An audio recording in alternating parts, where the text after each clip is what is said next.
Hey guys, how's it going?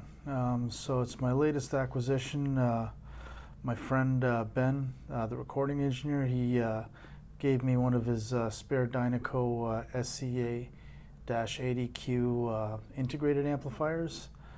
This one's got a few issues in it. One of the channels, the level's a little bit low, and its power supply is a little bit noisy. So I'm planning on rebuilding this thing either to I think it's upgrademydynaco.com or fixmydynaco.com. I'll put the link down below. Again, I keep saying that and I always forget, but I'll put it down there. But I found out there's a ton of information on these old integrated amps, and they're basically the runt of the litter, if you want to call it that. They were David Hafler design back in the late 60s, early 70s. They were mainly offered as a kit, but they were also pre-assembled. You could buy them that way. Inside, it's a bit of psychedelic spaghetti in there. I'll probably snap a picture with the cover off and integrate it into the video here for you guys. I'm sure a lot of you old timers that watch me, know about these integrateds, and I knew about the Dynaco, the what's it, the A70 tube amp. How the input stage, there's all kinds of mods and stuff you can do. Well, I guess they were known for their solid state stuff, because I know there's an amplifier only version of this guy. So basically, what I'm doing is I'm running one channel, the good channel, with my center channel speaker, which I'm going to swing over to in a minute. And I've also got right above it,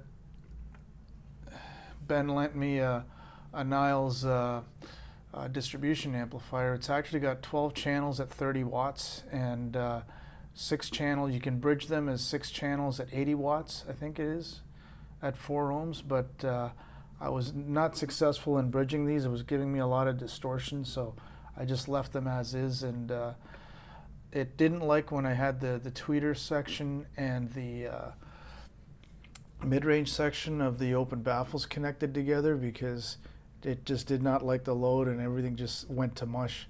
So basically I'm using 2 channels to drive the 2 tweeters, and then 2 channels to drive the mid-bass section.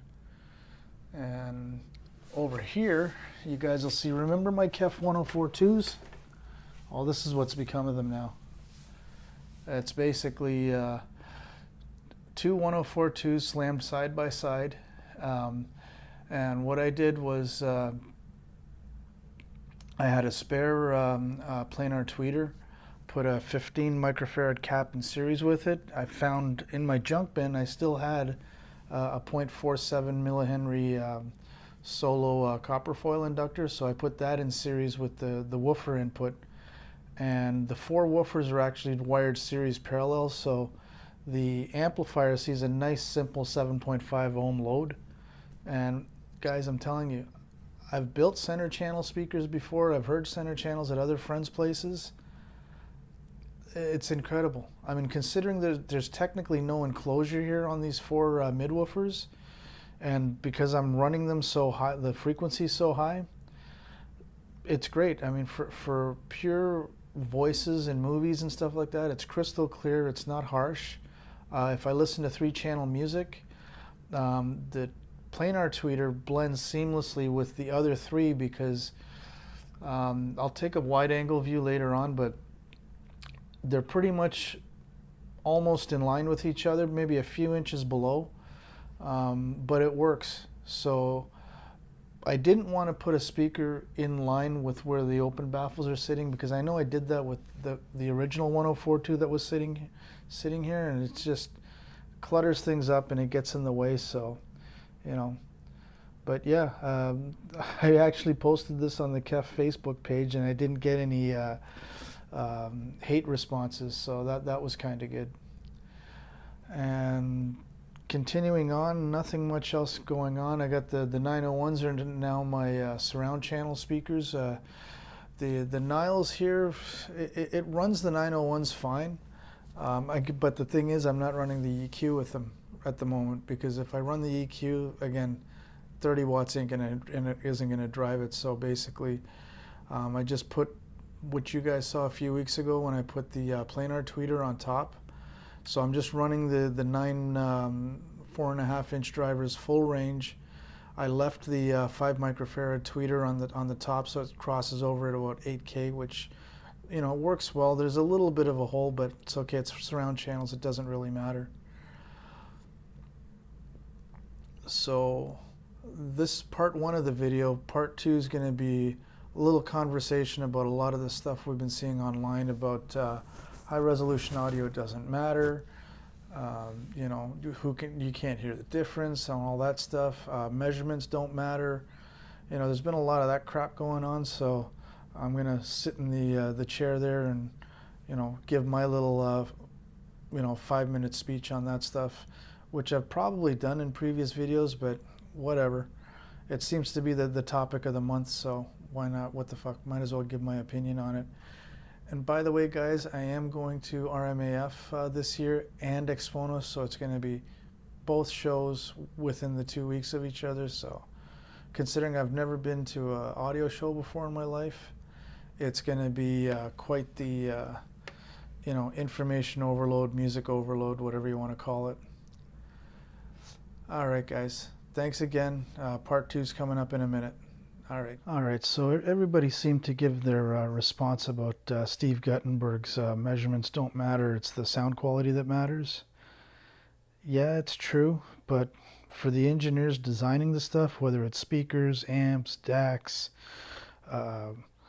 your optical drives and all that stuff, measurements do matter. I mean, they have to start off with a baseline somewhere, right? Again, it's like the Darren Myers thing when we had the Zoom thing with him last year. You know, he said it in many interviews, and he said it in our Zoom, in our club Zoom, that yeah, he designed a phono preamp that was razor flat, super low noise. You know, the numbers were great and everything else, and it sounded like shit. Pardon the pun, I guess. So he went back to the drawing board and he tuned the thing so that not just for his ears, but he let other people listen to it and he got their opinions and then basically voiced and tuned the thing so that it wasn't just a one-person type of sound. And that's amplifier design, preamp design, DAC design, you know, all that stuff. So when Guttenberg made that comment, the next thing you know, the knives came out. Joe and Tell did his opinion on it.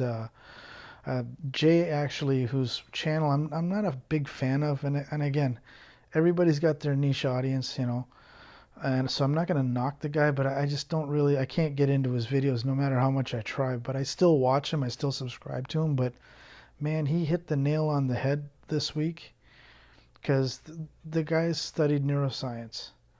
You know, he's educated, so, you know, he can separate the good from the bad, the bullshit from the no bullshit. And he's got a point. You know, people are doing sound clips which are totally useless. People are doing measurements when the measurements have already been done by the manufacturer. And it's not as easy as it used to be, you know, getting the specs and, you know, data sheets and things out of them. Other than what's published.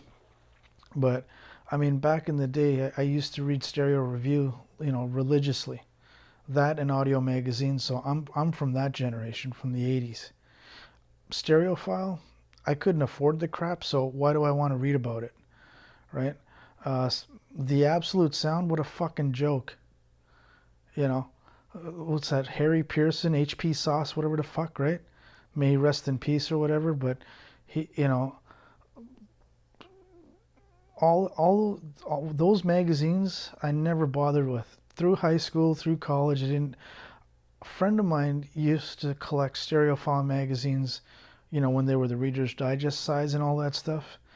And once in a while, you know, I'd pick through it, but until they fixed the binding, like a Reader's Digest, the fucking pages would fall out, right? Same shit. Didn't have to worry about that with Stereo Review or Audio Magazine. And I loved reading the Julian Hirsch, who people love to piss on, may he rest in peace. I used to read his stuff religiously, you know, how he did his measurements, what he did his measurements on, what was an Audio Precision one, you know, device and all this stuff. And, you know, I used to eat that stuff up. You know, David Renata used to do the tape deck stuff. In Audio Magazine, you had Burt White, you had Leonard Feldman. You know, D.B. Keel Jr. did all the speaker measurements. You know, he did the famous PSB Stratus Gold, the 10,000 watt cover, you know. And so that's the generation I grew up with. So now I know everything's gone to YouTube, and, you know, that everybody has a following and all that stuff. But at the end of the day, everything we're doing with this audiophile bullshit, this, that, the other bullshit, your stereo or your surround system has to sound the way you like it. You know, some guy telling you, oh, it's this, oh, it's that. Well, okay, maybe fine. You know, I'm fortunate that I do have friends of mine that we have like-minded taste in how our system should sound, but not all of us are like that, right? So when I start to see all this stuff on YouTube lately, I'm like, are people running out of equipment to review? And now you're seeing more live streams. Actually, I missed Andrew Robinson's today, which was kind of sad because I really like his channel. I like what he does, how he does it, you know. And what is with these old fucking geezers that want to see Andrew's wife on screen? Like, get a life. What the fuck? You know? She doesn't want to be on screen, so be it. That's fine. I like listening to her opinions after the fact, because not always does she agree with Andrew, right? And you know, and it, you know, like I said, it makes great video as far as I'm concerned, right? And you know, Ron's had his wife on screen a couple of times, which you know, for different stuff, and that's cool too. But yeah, so you know, it's just like some of the weird stuff. But yeah, the whole thing with the live streams. And by the way, guys, remember I mentioned last week or a couple of weeks ago where I want to know if you guys were interested in doing a Zoom with me, or doing a live YouTube thing, because I don't really want to do it unannounced, because you know, I don't have 50,000 or 100,000 subscribers, and I've just got my niche little group of 550 or 560, I think it is now. And thanks again to all of you for subscribing. I mean, the fact that you listen to my shit for 10-15 minutes is, you know, it's nice. So yeah, guys, that's my rant for this week. The Dynaco, like I said, the one channel that works fine. It's really good. You know, it's 40 watts. I think it's 30 watts, but 40 watts peak, I believe. And I'm looking forward to getting my hands in there and, you know, changing out a few things.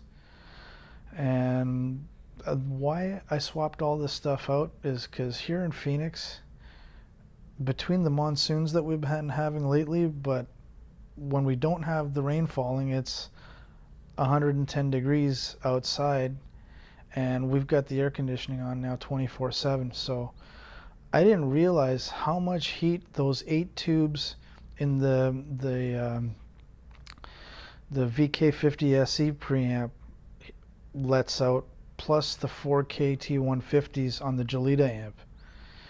Taking those amps out of the picture for the summer, and yeah, I miss the sound quality. I'm not gonna lie, right?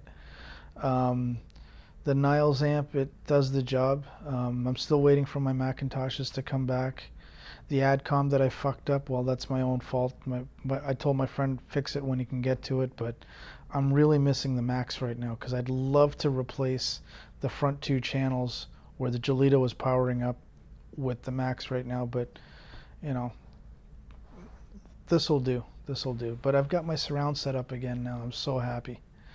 And really, guys, that's it. That's my rant.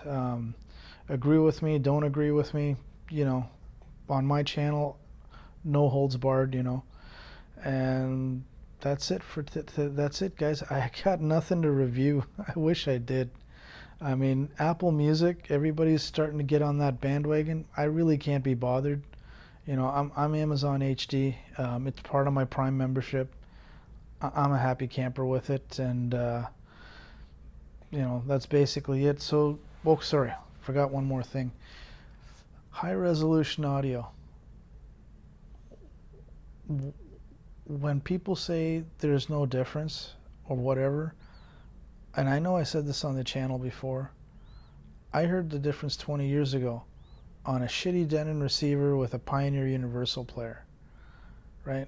It's all in the mastering, guys. We know that, you know, but if everything is pretty much staying the same from the mastering side to the playback side, the listener gets to reap the benefits. And I know there were comments made on certain person's live stream where DSD, he couldn't hear the difference between DSD and a regular CD. Well, all I know is that certain person, I took my Sony player over there, hooked it up to his Hollow May DAC, Kitsune edition, and we were listening to the NX Exoticas with the open baffle subs, and it sounded really fucking good in his house that day. And again, I'm not a vinyl guy anymore, so but I know what I hear, and to me, and I said I knew this 20 years ago, that the reason why Sony Philips came out with DSD was not just for the pirate copy protection crap, but they needed to take the CD medium to the next level, and that's what it did. So when I start hearing people balking about, oh, this, that, maybe they're not listening on a proper DAC, because not too many DACs out there are licensed to strip away this and play back the regular Sony SACD layer. I mean, I know obviously PS Audio is licensed to do it, Sony of course, and I think DCS Audio. That's all I can think of off the top of my head, because everybody else, whether, you know, they're doing everything DSD over PCM as far as I know. You know, if you guys want to correct me on that, go ahead, but give me some proof when you do. Alright guys, I think it's about 15 minutes of video. I think that's enough that we can all tolerate. Have a good rest of your weekend, and thanks again for watching. And for those of you that are new to the channel, thanks again for joining, and take care guys. Alright, bye for now.